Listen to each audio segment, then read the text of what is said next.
ഇന്ന് RSS നേതാവുമായി ADGP law and order എന്തിന് കണ്ടു എന്നുള്ളത് അന്വേഷിക്കേണ്ട കാര്യമില്ല.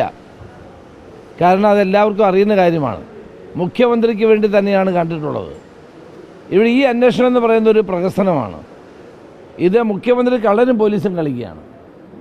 അദ്ദേഹം DGP ഏൽപ്പിക്കുന്നു, DGP ഉടനെ തന്നെ താഴെയുള്ള ഉദ്യോഗസ്ഥനെ ഏൽപ്പിക്കുന്നു. അവസാനം മുഖ്യമന്ത്രി പറയുന്നതനുസരിച്ച് റിപ്പോർട്ട് വരുന്നു. ഈ കള്ളക്കളി വേണ്ട. കേരളത്തിൽ CPM-ഉം RSS-ഉം തമ്മിലുള്ള BJP-യും തമ്മിലുള്ള കൂട്ടുകെട്ടാണ് ഇവിടുത്തെ ഏറ്റവും പ്രധാനപ്പെട്ട കാര്യം. കഴിഞ്ഞ നിയമസഭാ തെരഞ്ഞെടുപ്പ് മുതൽ BJP-യും CPM-ഉം തമ്മിൽ ധാരണയിലാണ് പ്രവർത്തിക്കുന്നത്. ആ ധാരണയുടെ വിവരങ്ങൾ പുറത്തു വന്നു എന്നുള്ളതാണ് ഇപ്പോഴത്തെ കാര്യം. അതുകൊണ്ട് ഈ അന്വേഷണം കൊണ്ട് ഒന്നും സംഭവിക്കാൻ പോകുന്നില്ല. അവിടെ അവർ ചർച്ച ചെയ്തു എന്നുള്ളത് പകൽ പോലെ വ്യക്തമാണ്. രാം മാധവുമായി ചർച്ച ചെയ്തു എന്നുള്ളത് സത്യമാണ്. എന്താണ് അന്വേഷിക്കേണ്ടതായിട്ടുള്ളത്? മുഖ്യമന്ത്രി പറഞ്ഞിട്ടാണ് ADGP പോയി RSS നേതാക്കളെ കണ്ടത്. അപ്പോൾ അതിൽ നിന്ന് ജനരോഷത്തിൽ നിന്ന് രക്ഷപ്പെടാൻ വേണ്ടിയിട്ടുള്ള ഒരടവായി മാത്രം ഇതിനെ കണ്ടാൽ മതി.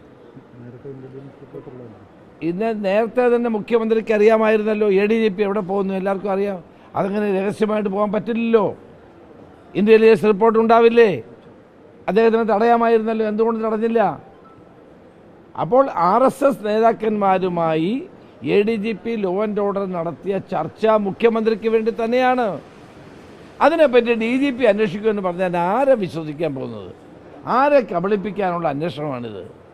അതുകൊണ്ടാണ് ഞാൻ പറഞ്ഞത്, മുഖ്യമന്ത്രി കള്ളനും പോലീസും കളിക്കുകയാണ്, ആളുകളെ വിഡ്ഢികളാക്കാൻ ശ്രമിക്കുകയാണ്. ഇത് നടക്കില്ല. BJP-യും CPM-ഉം തമ്മിലുള്ള അവിശുദ്ധമായ കൂട്ടുകെട്ട് പുറത്തു വന്നതിൻ്റെ ജാള്യതയിൽ നിന്ന് നടത്തുന്ന ഒരു അന്വേഷണം മാത്രമായി ഇതിനെ കണ്ടാൽ മതി. അല്ല, ഇതിനകത്ത് അന്വേഷണം അല്ലല്ലോ വേണ്ടത്. ഇത് മുഖ്യമന്ത്രി വ്യക്തമാക്കട്ടെ എന്തിനു കണ്ടുവെന്ന്. മുഖ്യമന്ത്രി അല്ലേ വ്യക്തമാക്കേണ്ടത്. അദ്ദേഹത്തിൻ്റെ ADGP ലോ ആൻഡ് ഓർഡറായിരിക്കുന്ന വ്യക്തി RSS നേതാവിനെ കണ്ടത് എന്തിനാണെന്ന് അദ്ദേഹം വ്യക്തമാക്കട്ടെ.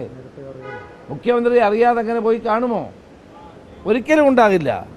ഇതുമായി ബന്ധപ്പെട്ടിട്ട് ദൃശ്യങ്ങൾ സഹിതം പുതിയൊരു വാർത്ത വന്നിട്ടുണ്ട്. പൂരപ്പറമ്പിൽ സുരേഷ് ഗോപി സേവാഭാരതിയുടെ ആംബുലൻസിൽ വരുന്നു. ഒപ്പമുള്ളത് BJP ഇലക്ഷൻ സ്ട്രാറ്റജി തീരുമാനിക്കുന്ന വരാഹി ഏജൻസിയുടെ കോർഡിനേറ്റർ അഭിജിത് നായരാണ്. ഈ വരാഹിക്ക് വേണ്ടിയാണ് ADGP ജയകുമാറിനെ കണ്ടെന്ന രീതിയിൽ വാർത്തകളും വരുന്നുണ്ട്. അത് വളരെ വ്യക്തമല്ലേ? തിരുവനന്തപുരത്തും തൃശ്ശൂരിലും BJP-യെ വിജയിപ്പിച്ചു കൊടുക്കാമെന്നുള്ളതായിരുന്നു ഇവരുടെ ധാരണ. തിരുവനന്തപുരത്തെ ജനങ്ങൾ അത് അംഗീകരിച്ചു കൊടുത്തില്ല. ശശി തരൂരിനെ വിജയിപ്പിച്ചു. തൃശ്ശൂരിൽ സുനിൽകുമാറിനെയും പരാജയപ്പെടുത്തി, മുരളീധരനെ പരാജയപ്പെടുത്തി അവിടെ നിന്ന് വിജയിപ്പിക്കാനുള്ള തന്ത്രങ്ങളാണ് RSS മേധാവിയുമായിട്ട് ADGP കൂടിയാലോചന നടത്തിയത്. അങ്ങനെയാണ് ഇവർ പൂരം കലക്കുന്നത്. അതിൻ്റെ പ്രത്യുപകാരമാണ് കരുവന്നൂർ കേസ് പിന്നെ ആവിയായി പോയത്. ഇതെല്ലാവർക്കും അറിയാവുന്ന കാര്യമല്ലേ. എന്തന്വേഷിക്കാനാണ്? ഇനി അന്വേഷിച്ച് ADGP ലോ ആൻഡ് ഓർഡറിന് വെള്ളപൂശാനുള്ള നീക്കമായിരിക്കാം ഒരുപക്ഷെ നടത്താൻ പോകുന്നു. ഈ ഇലക്ഷൻ സ്ട്രാറ്റജി തീരുമാനിക്കുന്ന ആളുകൾ തന്നെ കൂടത്തിൽ വന്നിട്ടുണ്ട് പൂരപ്പറമ്പിൽ. അത് ആംബുലൻസിലാണ് വന്നിരിക്കുന്നത്. നേതാവിന് ആംബുലൻസിൽ അവിടെ വരുന്ന സാഹചര്യം ഉണ്ടായിരുന്നു. അതാണ് ഇതെല്ലാം വളരെ ആസൂത്രിതം, പൂരം കലക്കാൻ വേണ്ടി ആസൂത്രിതമായി ചെയ്ത നടപടികൾ തന്നെയാണ്. അത് BJP-യും CPM-ഉം തമ്മിലുള്ള ധാരണയാണ്. നിങ്ങൾക്കറിയാമല്ലോ, ഇപ്പം കരുവന്നൂർ കേസിനെ പറ്റി കേൾക്കുന്നുണ്ടോ? ഉന്നതരായ CPM നേതാക്കന്മാർക്കെതിരെ ഉണ്ടായിട്ടുള്ള ഈ ആരോപണങ്ങളെപ്പറ്റി, ED-യുടെ അന്വേഷണത്തെപ്പറ്റി എന്തെങ്കിലും കേൾക്കുന്നുണ്ടോ? അപ്പോൾ ഇതെല്ലാം മുൻധാരണയുടെ അടിസ്ഥാനത്തിൽ ഉണ്ടായിട്ടുള്ളതാണ്. കേരള രാഷ്ട്രീയത്തിലെ ഇന്ന് ഏറ്റവും പുതിയ കാര്യം എന്ന് പറയുന്നത് BJP-യും CPM-ഉം തമ്മിലുള്ള ധാരണയാണ്. ആ ധാരണയിലാണ് പ്രവർത്തിക്കുന്നത്. അവരുടെ ആവശ്യം ഇവിടെ UDF-നെ ഇല്ലാതാക്കുക, കോൺഗ്രസിനെ ഇല്ലാതാക്കുക. രണ്ടുപേർക്കും ആവശ്യം അതാണ്. അതൊന്നും നടക്കാൻ പോകുന്നില്ല. ജനങ്ങൾക്ക് കാര്യങ്ങൾ ബോധ്യമായിട്ടുണ്ട്. ഏതായാലും എവരന്വേഷിച്ചിട്ട് കാര്യമില്ല. ഒരു സ്വതന്ത്ര ഏജൻസിയുടെ അന്വേഷണത്തോടുകൂടി മാത്രമേ പുറത്തു വരികയുള്ളൂ. അതെ അതെ അതെ.